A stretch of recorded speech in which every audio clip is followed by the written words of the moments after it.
Hello friends, வணக்கம். So இன்றைக்கி நம்ம இந்த வீடியோவில் என்ன பார்க்க போகிறோம் அப்படின்னு கேட்டிங்கன்னா, இன்சூரன்ஸ் இந்தியாவில் என்னென்ன வகையான இன்சூரன்ஸ்லாம் இருக்குது, ஒவ்வொரு இன்சூரன்ஸுக்கும் உள்ள வேறுபாடு என்னென்ன, அதனால் நமக்கு என்னென்ன பயன் இருக்குது அப்படின்றத டீட்டெயில்டாக பார்ப்போம். அதாவது ஒரு தனி நபர் ஒருத்தர் இருக்கார். அவர் ஒரு இன்சூரன்ஸ் நிறுவனத்துக்கு கூட ஒரு அக்ரிமெண்ட் போட்டுக்கிறார். நான் மாதம் இல்லை வருஷம் ஒரு குறிப்பிட்ட அமௌண்ட் ப்ரீமியம்ன்ற பேரில் உனக்கு நான் கட்டுறேன். நீங்கள் என்ன பண்ணுங்கள் அப்படின்னு கேட்டிங்கன்னா, எனக்கு அதுக்கு பதிலாக ஒரு சம் அஷ்யூர் கொடுங்க. அந்த தனிநபருக்கு ஏதாவது ஒரு பாதிப்பு, உயிரிழப்புகள் ஏதாவது ஏற்பட்டுச்சுன்னா, அவர் பாலிசியில் குறிப்பிட்டிருக்க அந்த பாலிசிதாரரோட நாமினிக்கு பணம், அதாவது அவர் எடுத்துள்ள சம் அஷ்யூர்ட் ப்ளஸ் அவர் எவ்வளோ கட்டியிருக்காரோ அந்த அமௌண்ட், இது ரெண்டுமே சேர்ந்து அவருக்கு போயிடும் அப்படின்றது தான் நார்மலாக ஒரு இன்சூரன்ஸோட கான்செப்ட். ஸோ இந்த இன்சூரன்ஸில் நிறைய வகைகளான இன்சூரன்ஸ் இந்தியாவில் இருந்தாலும் 4 வகையான இன்சூரன்ஸ் தான் ரொம்ப அதிகமாக பிரபலமாக பார்க்கப்படுது. ஒவ்வொருத்தருக்குமே தேவையாகவும் இருக்குது. அதில் முதல் இன்சூரன்ஸ் என்னென்னு கேட்டிங்கன்னா லைஃப் இன்சூரன்ஸ். லைஃப் இன்சூரன்ஸ்ன்றது ஒன்றும் இல்லைங்க, சிம்பிளாக நான் முதல்ல சொன்ன மாதிரி ஒரு தனிநபருக்கும் ஒரு இன்சூரன்ஸ் நிறுவனத்துக்கும் உள்ள ஒரு அக்ரிமெண்ட். இதில் அவர் பாலிசிதாரர் அப்படின்னு சொல்லப்படுவார். இவர் பாலிசி நிறுவனமாக கருதப்படுது. ஸோ இந்த பாலிசிதாரர் தன்னால் எவ்வளோ கட்டக்கூடிய தொகை அப்படின்றத ஃபிக்ஸ் பண்ணி அதை அந்த பாலிசி நிறுவனத்திற்கு மாதம் இல்லை வருஷம் அவர் பே பண்ணுவார். அதுக்கு அந்த பாலிசி நிறுவனம் ஒரு சம் அஷ்யூர் கொடுத்துருவாங்க. உதாரணத்துக்கு ஒரு 1 லட்ச ரூபா சம் அஷ்யூர் கொடுத்துருவாங்க அப்படின்ற மாதிரி வச்சுப்போம். அந்த 1 லட்ச ரூபா சம் அஷ்யூரை அவர் குறிப்பிட்ட காலம், அதாவது ஒரு 5 வருஷமோ இல்லை 10 வருஷமோ 20 வருஷமோ அந்த பாலிசி டேர்ம் அப்படின்னு சொல்லி கொடுத்துருப்பாங்க. இத்தனை வருஷம் தான் பாலிசியோட டேர்ம். ஸோ அதுக்கப்புறம் அந்த பாலிசி மெச்சூரிட்டி ஆகிடும் அப்படின்ற மாதிரி சொல்லியிருப்பாங்க. அந்த குறிப்பிட்ட காலம் வரையும் மாதமோ இல்லை வருஷமோ அவர் எந்த டேர்மில் எடுத்திருக்காரோ அந்த மாதிரியான அமௌண்ட்டை, அந்த இன்சூரன்ஸ் ப்ரீமியமை அவர் கட்டிக்கிட்டே வரணும். ஸோ அவர் ரெகுலராக கட்டிட்டு வந்துட்டு இருக்கும்போது அவருடைய பெனிஃபிட்ஸ் எல்லாமே ரெகுலராக இருந்துக்கிட்டே இருக்கும். உதாரணத்துக்கு ஒரு 5 வருஷம் அவர் கட்டிக்கிட்டே இருக்கார். ஏதாவது அவருக்கு பாதிப்பு ஏற்பட்டுறது இல்லை ஒரு உயிரிழப்பு ஏற்பட்டுறது அப்படின்னா, அவர் அந்த 5 வருஷமாக எவ்வளோ அமௌண்ட் கட்டியிருக்காரோ அந்த அமௌண்ட்டும் ப்ளஸ் அவர் சம் அஷ்யூராக எவ்வளோ எடுத்திருக்காரு அப்படின்ற தொகை, இது ரெண்டையுமே சேர்த்து அந்த பாதிக்கப்பட்ட குடும்பத்தோட நாமினிக்கு கொடுத்துருவாங்க.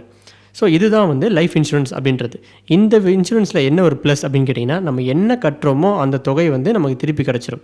ஒருவேளை அந்த பாலிசிதாரர் அந்த பாலிசி டைம் முடிகிற வரையும் அவருக்கு எந்த பாதிப்பும் ஏற்படலை அப்படின்னா, அவர் எவ்வளோ அமௌண்ட் கட்டியிருக்காரோ அந்த தொகையும், அதுக்கு ஏதாவது மெச்சூரிட்டி அமௌண்ட் இருக்குது அப்படின்னா அந்த அமௌண்ட்டும் சேர்ந்து அந்த பாலிசிதாரருக்கு பாலிசி மெச்சூரிட்டி ஆன உடனே கொடுத்துருவாங்க. ஸோ லைஃப் இன்சூரன்ஸ் பாலிசி அப்படின்றது இவ்வளோ தான். அடுத்து நம்ம பார்க்க போகிற பாலிசி ஹெல்த் இன்சூரன்ஸ் பாலிசி. இந்த ஹெல்த் இன்சூரன்ஸ் பாலிசி அப்படின்றது மேற்கத்திய நாடுகளில் ரொம்பவே ப்ராப்ளம். ஏன்னா அங்கே பாலிசி இல்லாத, அதாவது இந்த ஹெல்த் இன்சூரன்ஸ் பாலிசி இல்லாத ஆட்களே இல்லைன்னு சொல்லலாம்.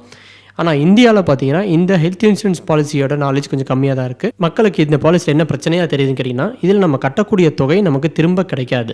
ஆனால் அதுக்கு பதிலாக அந்த பாலிசி நிறுவனம் நமக்கு ஒரு சம் அஷ்யூர் கொடுத்துட்றாங்க.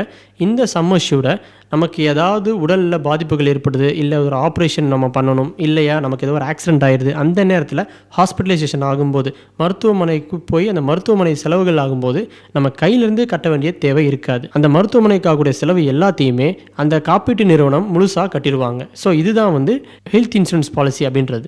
இந்த ஹெல்த் இன்சூரன்ஸ் பாலிசிலையுமே நிறைய வகைகள் இருக்குது, அதோட டேர்ம்ஸும் நிறையா இருக்குது. ஸோ எந்த ஒரு பாலிசி எடுக்கும்போதும் அதோட டேர்ம்ஸ் அண்ட் கண்டிஷன்ஸை நீங்கள் தெளிவாக படிச்சுட்டு அதுக்கப்புறம் எடுங்க.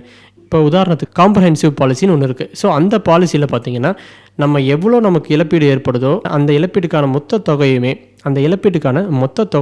அந்த காப்பீட்டு நிறுவனம் பாதிக்கப்பட்டவங்களுக்கும் இல்லை அந்த மருத்துவமனைக்கும் அவங்க கொடுத்துருவாங்க. ஒருவேளை நம்ம பாலிசி எடுக்கும்போது ப்ரீமியம் கம்மியாக பே பண்ணணும் அப்படின்னு சொல்லி 2575 அப்படின்னு ஒரு ஆப்ஷன் எடுத்திருந்தோம் அப்படின்னா, இந்த 2575 ஆப்ஷனில் நமக்கு உடலில் ஏதாவது பாதிப்பு ஏற்பட்டு நம்ம ஹாஸ்பிட்டலைசேஷன் ஆனோம் அப்படின்னா அந்த மருத்துவமனை செலவுகளில் முதல் 25% நம்ம கையிலேருந்து பே பண்ணுற மாதிரி வரும். மிச்சம் இருக்க 75% அந்த பாலிசி நிறுவனம் பே பண்ணுவாங்க. ஸோ ஃபஸ்ட்டு நம்ம கையிலேருந்து நம்ம பே பண்ணிவிட்டு மிச்சம் இருக்க அமௌண்ட்டை தான் அவங்க பே பண்ணுவாங்க. இதில் இன்னொரு தொகை இருக்குது, 50-50 அப்படின்ற மாதிரி ஒரு ஆப்ஷன் கொடுத்துருப்பாங்க. அதாவது மருத்துவமனையில் போய் நம்ம அட்மிட் ஆகிட்டோம் அப்படின்னா அந்த அட்மிட் ஆனதுக்கப்புறம் முதல்ல இருக்க 50% தொகையை நம்ம கையிலேருந்து பே பண்ணுற மாதிரியும் மிச்சம் 50% தொகையை அந்த பாலிசி நிறுவனம் மருத்துவமனைக்கு பே பண்ணுறதாகவும் மென்ஷன் பண்ணியிருப்பாங்க. ஸோ இந்த மாதிரியான 50-50ன்ற பாலிசியில் நம்ம கட்டக்கூடிய தொகை ரொம்ப கம்மியாக இருக்கும். 2575 அப்படின்றதுல கொஞ்சம் அதிகமாக இருக்கும். அந்த காம்ப்ரஹென்சிவ் பாலிசி அப்படின்றதுல கொஞ்சம் அதிகமாகவே இருக்கும். ஆனால் அந்த பாலிசியில் என்ன பெனிஃபிட் கேட்டிங்கன்னா, ₹1 கூட நம்ம கையிலேருந்து பே பண்ண வேண்டிய இருக்காது. அதில் எல்லாமே கவர் ஆகிருக்கும். ஆம்புலன்ஸில் நம்ம போகிறதுக்கான செலவுகள்லேருந்து நம்ம ஆஃப்டர் ஹாஸ்பிட்டலைசேஷன் நம்ம மருத்துவமனை விட்டு வெளியே வந்த பிறகு நமக்கு ஆகக்கூடிய மருந்து மாத்திரை செலவுகள் உட்பட அவங்க நம்ம கவர் பண்ணிடுவாங்க. ஸோ இதுதான் ஹெல்த் இன்சூரன்ஸ் பாலிசி. இதில் இருக்க ஒரே ட்ராபேக் மக்களுக்கு என்னன்னு கேட்டிங்கன்னா, நம்ம கட்டக்கூடிய பணம் திரும்ப நம்ம கைக்கு கிடைக்காது. வருஷம் நம்ம இதோட ப்ரீமியமை கட்டி அந்த பாலிசியை ரினிவல் பண்ணிக்கிட்டு இருக்கணும். ஸோ 3வது பாலிசி என்னென்னு கேட்டிங்கன்னா டேர்ம் இன்சூரன்ஸ் சொல்லக்கூடிய பாலிசி தான். ஸோ இந்த பாலிசியை பெர்மனன்ட் டிசபிலிட்டி பாலிசி அப்படின்னு கூட சொல்லுவாங்க. ஸோ இந்த டேர்ம் இன்சூரன்ஸ் பாலிசி என்னன்னு கேட்டிங்கன்னா, இதுவும் ஹெல்த் இன்சூரன்ஸ் பாலிசி மாதிரி நம்ம கட்டக்கூடிய பணம் வந்து திரும்ப கிடைக்காது. ஆனால் வருஷத்துக்கு ஒரு வாட்டியோ இல்லை நம்ம எடுத்துக்கூடிய டேர்முக்கு ஏற்ற மாதிரியோ மாதம் ப்ரீமியமோ இல்லை வருஷத்துக்கான ப்ரீமியமோ நம்ம கட்டுற மாதிரி வரும். ஒரு சிறு தொகையை அந்த இன்சூரன்ஸ் நிறுவனத்துக்கு ப்ரீமியமாக நம்ம கொடுத்துருவோம்.